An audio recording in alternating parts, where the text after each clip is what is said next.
Hi everyone, you can hear me all right?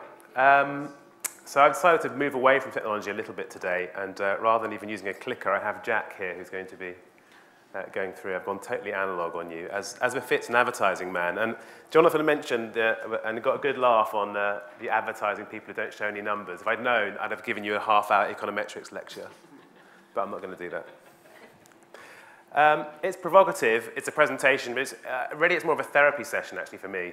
So bear with me if you don't mind. The reason actually, it's an uncanny kind of a connection, a coincidence, because I wrote this title just after I'd first come across mysupermarket.com, which really freaked me out. And I thought it was really fascinating and a real challenge to kind of the perception of how brands work and how advertising works in the modern world. So here's my kind of therapy session on why brands are dead, or maybe not dead, and how we should deal with it. Jack? So we work with a bunch of clients. Gray's an advertising agency by original setup from 1917 in New York, and we have a whole range of clients in, some of you may even be in the room, I think some United Biscuits people are here, FMCG products, technology brands, some national, some international, so a good range of kind of brands there. We're also the agency in London at the moment with probably the best new business rates. I think we're running at an 80% conversion on pitches. And why do I say that? Well, because for a service business like ours, it's really important to be able to keep moving forward, to invest in new talent, new services, and so on. So that's kind of driving our business. But I'll explain later, I think, why we're getting that number. And it's partly because of the conversation that I might hopefully share with you now, some of the challenges that problems that we face and the kind of briefs that our clients are giving us now, which I'll hopefully give you a bit of an insight on as we go through. That's it. This is, I'm reliably informed, so it's probably not true, the first ever ad. It's called the Elba Tablets. It's about 2000 BC, and I'm told that it has the pictogram somewhere in there for a large-breasted woman, and the claim is, "Drink Elba, the beer for the lion-hearted."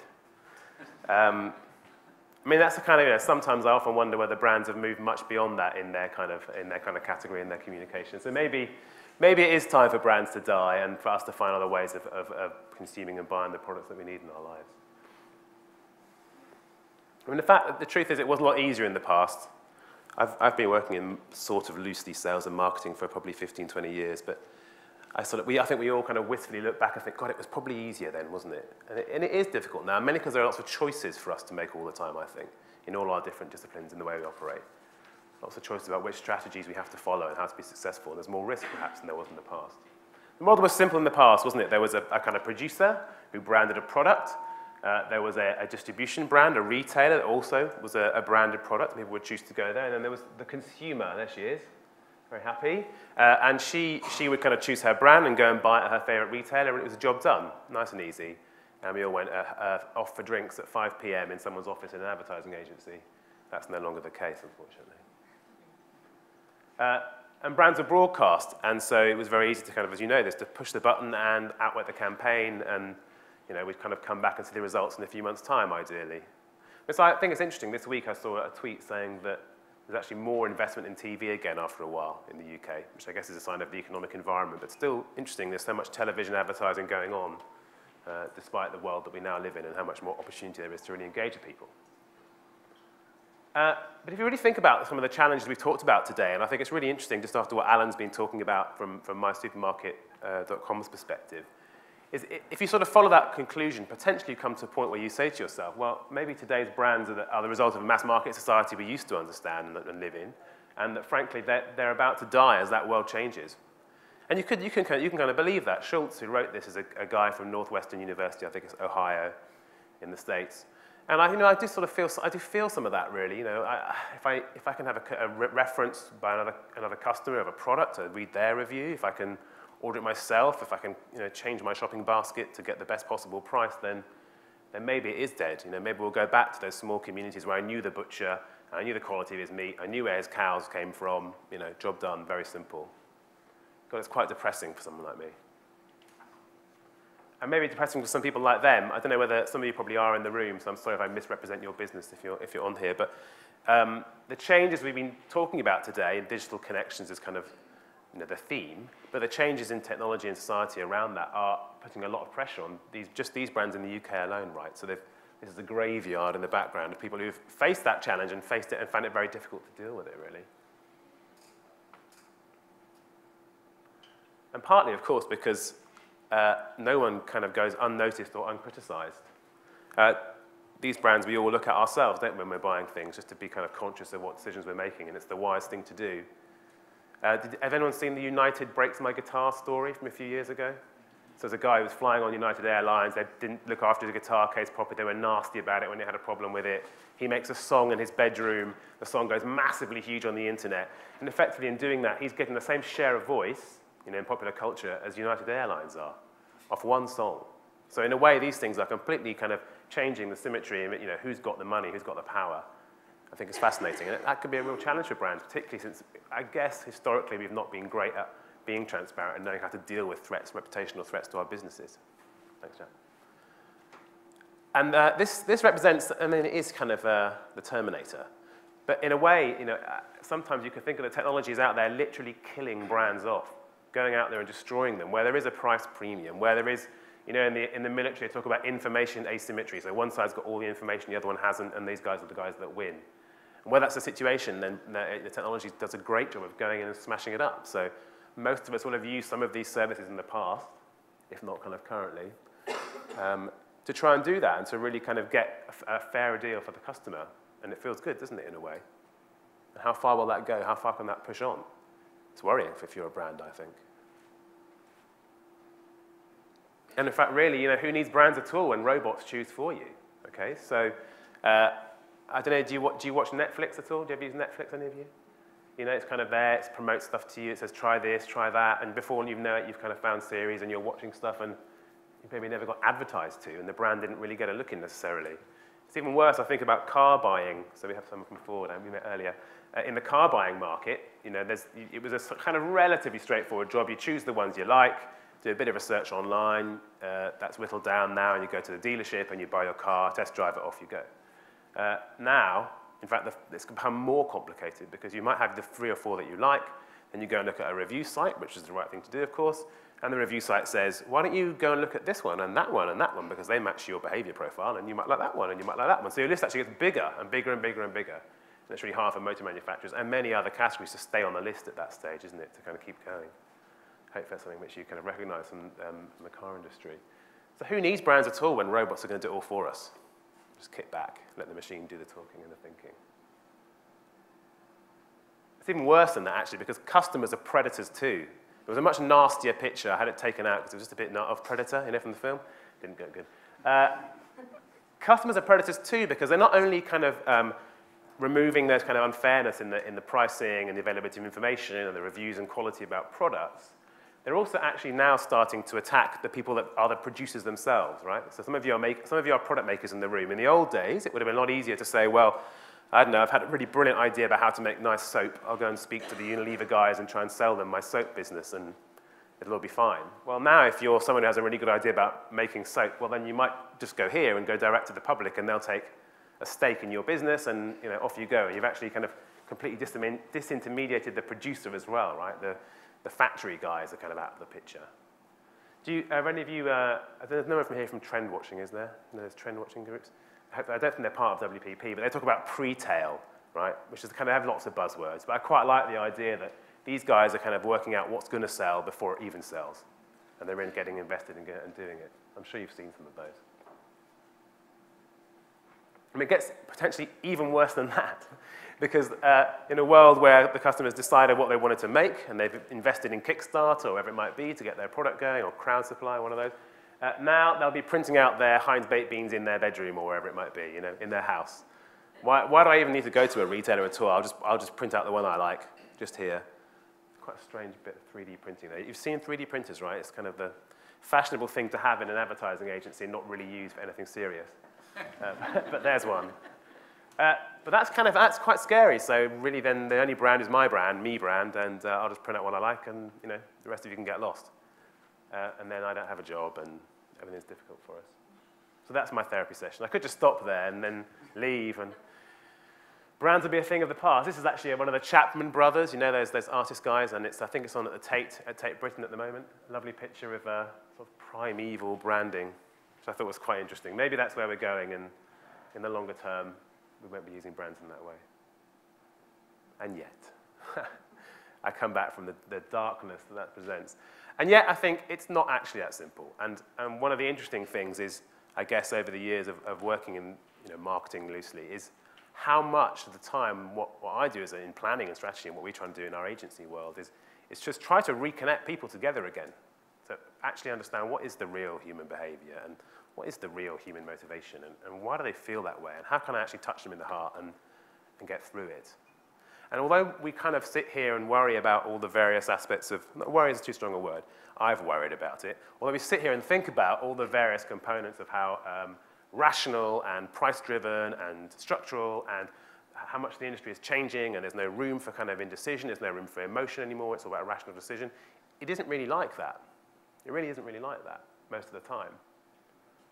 Because a lot of the time, really, what people are actually doing with the technology is dicking around, right? So what the internet is for is, yeah, sure, it's for doing some shopping, but actually, I'd probably quite like to look at a cat, if that's all right. I was really worrying about, I should get an interactive question into my presentation, what should I do? I can use technology, got the technology, we should use it. And I thought, no, I shouldn't do that, because I know what you're like. You're mostly people, I think, in the room, and you quite like seeing cats. We'll have another one. That's my wife's favorite. Easy trick. But because we understand, there's a point there really about, we're always very much drawn to technology. It gives a sense of what we can do and we can connect and we can do clever stuff with the shiny thing, but it's not always the right thing to do, and that I think is really important. There's also a kind of aspect to which is all this consumer empowerment, it looks very seductive on the surface, but is it actually true? There was an awful lot of talk around the time of the Arab Spring about social was going to change everything and unsettle regimes and change the nature of democracy forever. And maybe it has. Maybe it's too early to really say what the impact has been, but maybe it hasn't actually. And there's a lot of debate in the States, I've seen it in the New Yorker particularly, around people saying, well, in the old days, at least when there was a kind of popular revolt, people would go out on the streets and chuck a petrol bomb and there'd be something real happening. And today, they just go and hit a like button. So is the sort of social media that's empowering the customer really leading to changes, significant changes in behavior in society? Now, I think it is, but we have to be careful about really where our understanding is of just quite how much change that's delivering. The same is true really about one of the reasons why this is all happening, and I think why I guess we are all too human after all, is because resources are quite scarce, by which I mean, sure, I mean your money, and we've got to be careful about how we spend our money, and our time. We have limited attention. And you all know it, right? There are so many competing sources of attention. I'm speaking to you now, you've got your phone. We're all kind of fighting out at the same time for the share of mind that you have. And really, the human mind is what we call, I think it's called a miser. The brain is a miser. It doesn't want to expend that energy and time on difficult decision-making about product stuff because it's boring and it's not particularly rewarding and you've got other things to worry about. It all comes back to, not being eaten by a lion in the jungle, but sort of we're hardwired still to kind of not waste time on decisions that aren't big and rewarding and important for us. And frankly, most of the time, choosing an FMCG product in a supermarket is, it's difficult, and there's a lot of choice. It's a pain. Just go for the ones you know. So I still think brands will play a part in that. In fact, as the information grows bigger and choices are bigger and there's more choice, in some ways, brands are more important because it helps me understand, well, how do brands being in the wider sense, be it media or retail brands or product brands, help me make a decision, they help me choose, help me decide what to do. So in some ways, I feel kind of good about it. And more than that, I don't really believe that everything can be quantified. And I might be wrong. I think things will, we'll see some big leaps in the next 5 to 10 years in relation to the way in which we can actually understand really what's driving behavior in customers out there, people out there. But, can the computer at the moment work out which phone is the coolest or which car is more likely to get you laid? I don't know, maybe you can based on popularity, and there's probably an algorithm you can run if you're really clever and figure that out. And then probably it's coming. But actually, so much of what people are doing and thinking is a very intensely personal story. It's kind of in here, and the internet doesn't necessarily even get that far before you kind of find a way of dealing with it. So in some senses, I like that because it means we are still human and we do still have emotions, and you can still tap into that, and you can still make a connection with people. So don't panic. That's where I ended up getting to. Don't worry, it's going to be fine. I should say good brands, sort of type of good brands should make choices easy, and that's still a really important thing to be doing, to make choices easy across the customer journey. I'm not negating the idea of using technology and clever touchpoint marketing to think about how you get your message across and where you make your connection, but it's still really about fundamentally helping people make an easy choice, a nice choice, a choice they feel good about. So what should we do? I've got a couple of do's and a couple of don'ts, and I think I've got a little case study film in here as well if there's time. Are we all right for time? Definitely, we seem to be. No one? Yeah. What should brands do then? Because it's actually a complex world. I've got all this information. I should be empowered. Actually, I'm feeling confused. What should a brand do to actually help out? Sure, there's maybe just making the decision easy and make the choice easy, and that's good old-fashioned brand marketing. But there's more than that. I looked at things like, for example, Amex doing Small Business Saturday in the States, particularly. I think it's launching in the UK as well. So does anyone know that? Yeah, Amex basically encouraging people to go and shop at their local stores rather than the big retailers to kind of keep American small businesses alive, which is a nice way. It's a brand sort of helping society and helping the community in some senses. I think John Lewis's nursery list is a great idea. It's really it's technology for sure, but it's really helping you navigate the challenge of getting your head around your first baby, for example, which is a pretty stressful time from what I remember. Nike Fuel, they can't really have a presentation from an advertising agency without showing that. But it's actually really helping people in their sports lives and their personal performance and their training and so on. So it's a really nice way of taking the promise of just do it and what victory that Nike stands for, but making it into a real, tangible thing that I really like. So brands should try and help people out in really genuinely useful, tangible ways. How could we be useful? It'd be not a bad question to really, really nut out with your teams, I think. Next one. The next one is try and do things that are you can't really commoditize. I'm trying to find a long way of saying that. Things that you can't commoditize. So typically, I think the brands that are doing really well at the moment are those that are saying we not just only create great products, but we also create a wonderful experience around that. There was someone, I think, coming from Burberry. Did they come in the end? Yay, we love you guys. We love you guys. I think I'll try and tell a very short story about why we like you. And in the agency, we talk about Burberry quite a lot at the moment, because it's an interesting example. Maybe you can talk about it later if people want to talk to you guys about that. But in the past, perhaps, Burberry made a wonderful Mac, the trench coat. And the art of the trench, do you ever see that campaign, was getting the public to kind of present themselves in trench coats, beautifully shot, selected by the organization and appear in a social environment. So they're taking the product and they made an experience around it that people wanted to share online. Brilliant. Proper textbook modern marketing in that sense. I also see that if you look at the Burberry website, they have their navigation is the products at the top, and the next bit down beneath that is, I guess you call it experiences. They're creating experiences. They're not even really products. For example, listen to some acoustic music, which we've helped sort of bring to the stage, and we play in our shop and so on. We're actually kind of creating a bond with the customer, something useful for them that is way beyond just a trench coat. I love the idea that the future might be make your product into experiences, but also make experience products. Right? So things that will connect the customer and really bring them closer to your organization. And those things are quite hard for an engine, for a search engine or an algorithm to kind of break down, because you're buying it, you're connecting with it for a different reason, a more emotional reason in the heart. I probably completely got it wrong, by the way, so do tell me. I'd be interested to hear afterwards. Anyway, another one is it's a very small brand launched by a planner who works for me, who just launched a sort of sex toys retailer site online called Play Kinky. Quite interesting presentation from her on her business. But her whole thing was that she was going to say, whenever, it's mostly women ordering the products, whenever people ordered some of the products, she would send them an ostrich feather as well with it, I think a tickling thing.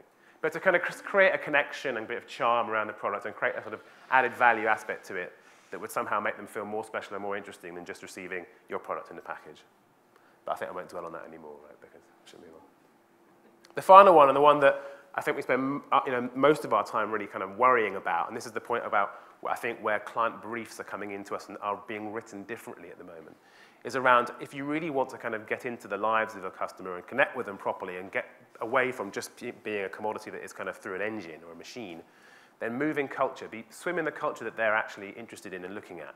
I'm sure you've seen lots of these things. You know these cases, right? From Doritos to the Old Spice man. Even the Coca-Cola bottle, which everyone saw quite recently. They're really good examples. So we talk a lot about what is there in this brand or this idea that we're trying to have for an organization that could, we call it, where's the Tinder? Where's the cultural ambition? Where's that Tinder, that thing that could be really interesting and that people might actually want to engage with? In fact, we talk about it as the next one, I think, is we call them long ideas. Long ideas, what we mean by long ideas are, there'll be ideas that will go into culture and they will last for a long period of time, because that's more efficient, right? So they have to be, we'll launch them now and they should have 5 to 10 years potential within them. I think the Burberry creative aesthetic, for example, the idea behind Burberry is an example of a long idea at the moment. They should work across different models of how marketing works. So whatever part of the customer journey you're actually using for your communications, then the long idea should stretch into those. We always talked about how, you know, there should be the same brand feeling at different points around the funnel. In a world where that's the consumer's time is completely broken down and fragmented, it's more important than ever to have a consistent experience of an organization in different places. You know, different markets, different parts of the organization. It's really important that the sales staff and the guys in the call center and the guys at the front end are all connecting in the way they're thinking about what this idea is. So we look for that a lot. And if you can get your long idea to work across different channels in the same way, that's when you start to find a way to move it into culture, to move it into a wider conversation that people are sharing. And that's, I guess, where we believe anyway, and I think we could do some more analytics on it, frankly, from some of you guys, but is how does that's actually when you start to drive better return on investment because you're being passed on by other people, right? So you know that stuff. So talk about long ideas. I'm going to show you a little case. There's probably a video that should play for Lucozade. It's not the most recent thing, but I just like it, and it's a good song. So that's what I did for Lucozade. See what you think. I think it's a case study. It runs about 2 or 3 minutes, probably. Lucozade, a dying sports and energy drink brand from the UK, needed to relaunch their Sportlight range to a youth who had no connection with them. Competing with Rihanna, D4 and Transformers, even our advertising would have to be something they wanted. Legitimate entertainment. Yes Records was born. We would no longer use music, we would create our own. 2011, 3 tracks that will be branded and forever associated with Lucozade. First up, Tiny Tempa and Travis Barker sparred in a warehouse basement in LA to produce a track that was 3 minutes of pure energy. Number 5 in the UK chart, over 11 million YouTube hits. Tiny Tempa and the song Simply Unstoppable, which is taken from a soft drink advert. Absolutely love this record. Next up, Louder went further. The world's most pre-ordered track on iTunes ever. Louder went straight into number 1 on the UK chart, with over 460,000 copies sold to date.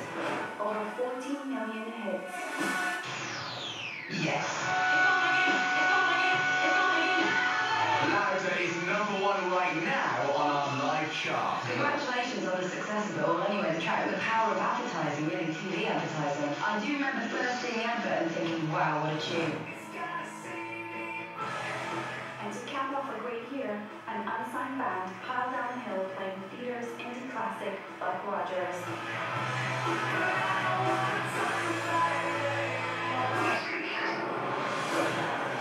All of this was made possible by the simple idea to stop trying to sell energy and start creating energy, and made a small UK energy drink famous across the world.